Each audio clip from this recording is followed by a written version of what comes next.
كويس ان هو حاطين مساحات تكييف، عربيه كبيره. مساحه تخزين برضو تعتبر صغيره، ومفيش USB ولا اي حاجه. تمام.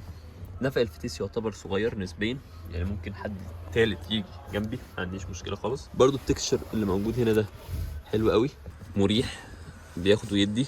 هنا برضو الكاب هولدر، بالاضافه كمان لمسند للايد بشكل كويس. هنا كل ده بتطلع وبتنزل عادي على حسب الحاجه. برضو هنا ايزوفيكس، اكيد عندك ايزوفيكس للاطفال، الكراسي بتاعت الاطفال. وعندك كمان حزام امان اضافي كده. اكتبوا لي في الكومنتات ده بتاع ايه يا جماعه، هل ده بتاع الاطفال ولا بتاع الكبار. وفي هاند هولدرز كده زي ما انتم شايفين هنا كله، معاه طبعا جنب السواق ما بيبقاش فيه دايما.